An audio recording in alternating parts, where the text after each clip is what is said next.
Kisah dari seorang istri yang berusaha untuk memenuhi janji kepada suaminya.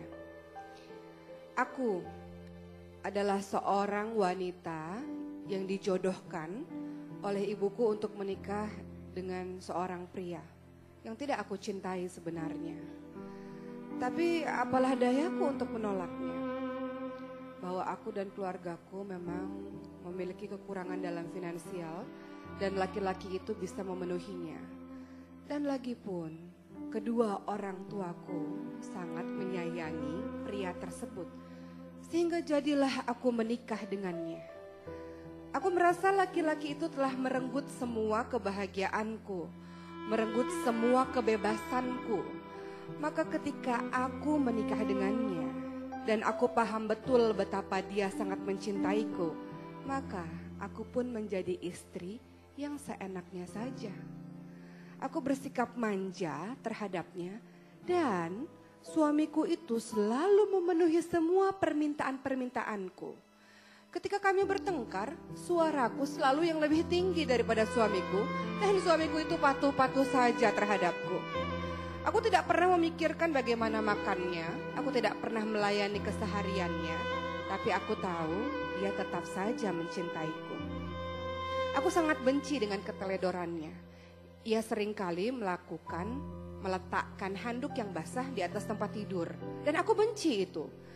Dia senantiasa meletakkan sendok yang kotor di atas meja makan dan aku benci itu.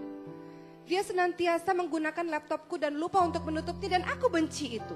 Semua hal yang dia lakukan aku tidak suka. Dan aku tidak pernah mau memiliki anak dari dirinya.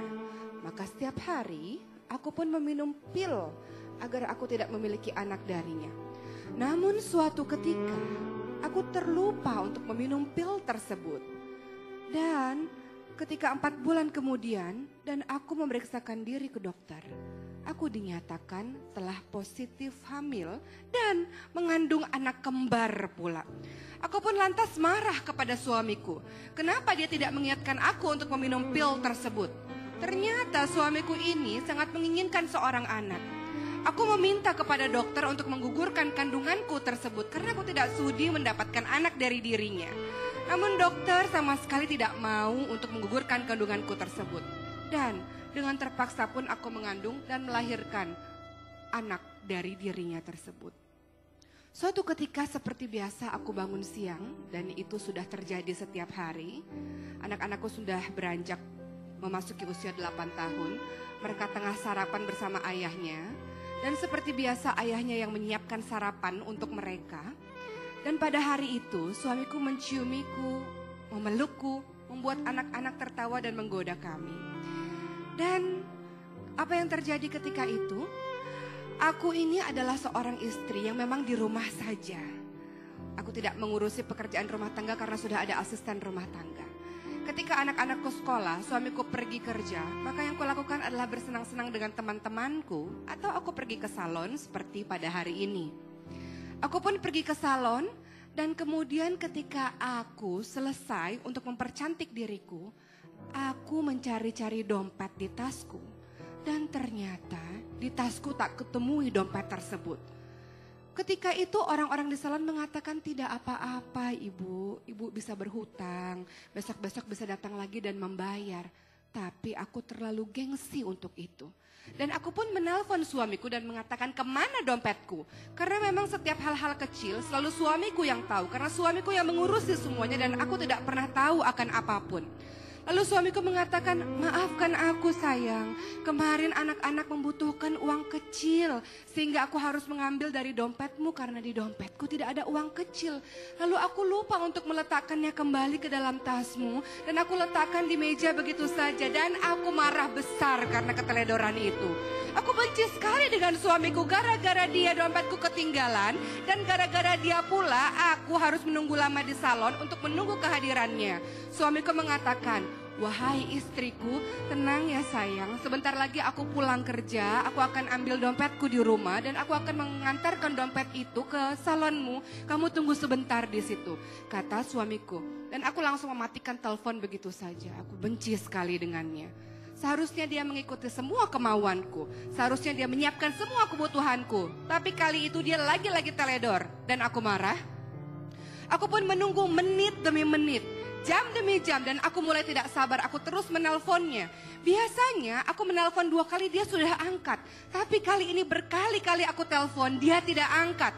Sampai akhirnya habis kesabaranku ketika ada orang yang mengangkat telepon tersebut. Belum sempat aku membentak, tiba-tiba dari sana terdengar kalimat, "Apakah ibu istri dari Bapak Gunawan?" kata suara asing yang tidak pernah aku kenal itu. "Betul, ini siapa?" "Suamimu saat ini sedang berada dalam sebuah rumah sakit karena terjadi sebuah kecelakaan yang besar terhadapnya." Maka terus saja orang tersebut menjelaskan kronologis dari cerita kecelakaan suamiku. Dan aku pun pucat pasi tanpa berucap sepatah kata pun. Aku tidak tahu apa yang aku harus lakukan. Aku bingung seperti orang linglung dan aku duduk di sebuah pojokan di salon tersebut. Dan orang-orang salon itu pun akhirnya membawa aku dan mengantarkan aku ke rumah sakit. Di dalam rumah sakit tersebut sudah banyak keluargaku, sudah ada mertuaku, sudah ada orang tuaku, sudah ada anak-anakku. Dan mereka semuanya menangis dan aku tidak tahu apa yang mereka tangisi. Seusai ba'da maghrib, dokter kemudian menemui kami dan berita duka itu pun secara mendadak diberitahukan oleh dokter. Dokter meminta maaf pada kami dan mengatakan, "Bapak Gunawan telah meninggal dunia." Semua orang menangis, mertuaku menangis, orang tuaku menangis, anak-anak menangis. Namun tidak ada setetes air mata pun yang jatuh di pipiku. Aku sibuk untuk menenangkan mereka. Aku katakan pada mereka, "Sabar, insya Allah mudah-mudahan ruh dari bapakmu itu akan kembali kepada Allah dan masuk ke dalam syurga Allah." Aku begitu tenang dan tidak ada setetes air mata pun yang mengalir di pipiku. Dan kemudian ketika jenazah itu pada akhirnya dibawa pulang ke rumah, di saat semua orang masih menangis dan aku terdiam, aku mulai membuka kain yang menutupi wajah suamiku tersebut. Kupandang dan kutatap lama jenazah tersebut. Wajah yang sudah kaku dan dingin tersebut. Tidak ada setetes air mata pun. Aku memandang lagi lebih lama. Dan aku baru sadar, inilah pertama kali dalam hidupku aku melihat dan menyaksikan wajah sedemikian suamiku secara seksama.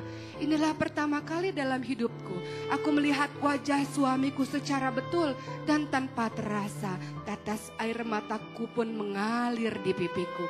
Aku teringat bagaimana aku membentak-bentaknya selama ini. Bagaimana aku tidak melayani suamiku selama ini. Bagaimana suamiku sangat memanjakan aku selama ini. Bagaimana suamiku sama ini sangat berbuat baik terhadapku. Dan aku adalah orang yang manja, tidak tahu apa-apa. Dan tiba-tiba ditinggal begitu saja oleh suamiku. Maka air mataku ini pun terus mengalir dan tiada berhenti. Sampai kemudian suamiku dikuburkan, ditutup dengan tanah. Aku meraung-raung berharap bahwa suamiku dihidupkan kembali. Bagaimana mungkin aku bisa hidup tanpa kehadiran dirinya dan membesarkan anak-anakku itu?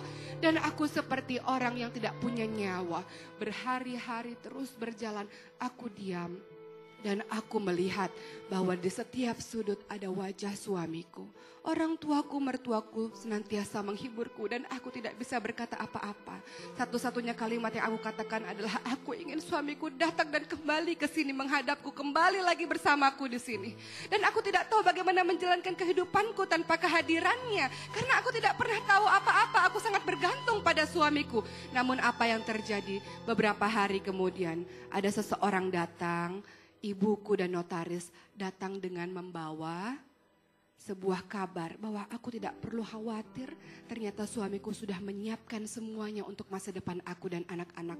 Dan sebuah surat yang berisi kalimat, "Berjanjilah padaku wahai istriku yang manja untuk menjadi seorang ibu yang baik untuk anak-anak. Untuk menjadi seorang istri yang mandiri. Maafkan aku karena telah pergi terlebih dahulu. Tapi aku berharap engkau bisa berdiri tegak untuk membesarkan anak-anak. Berjanjilah padaku seperti itu istriku yang manja. Istriku yang sangat aku sayangi." Dan Semenjak hari itu, aku bertekad sungguh-sungguh. Ketika banyak orang yang kemudian melamarku, aku tidak mau menikah dengan seorang pun. Aku ingin memenuhi janjiku kepada suamiku dan menebus kesalahanku selama bertahun-tahun ini. Aku ingin menjadi seorang ibu yang terbaik untuk anak-anakku. Aku ingin menghabiskan sisa waktuku untuk mendidik anak-anakku. Sampai akhirnya aku bisa bertemu kembali dengan suamiku di surganya Allah. Mungkin saat ini di dunia dia yang melamarku. Tapi nanti di akhirat aku berharap aku yang meminang suamiku tersebut. Maka aku penuhi janjiku kepada suamiku untuk setia dan mendampingi anak-anakku. Itulah kisahku, seorang wanita yang bodoh dan menyanyiakan seorang suami. Mudah-mudahan kisah ini menjadi pembelajaran berharga untuk kita. Untuk menjadi seorang istri yang tahu diri dan tidak manja seperti cerita tersebut. Mudah-mudahan menjadi pembelajaran, insya Allah.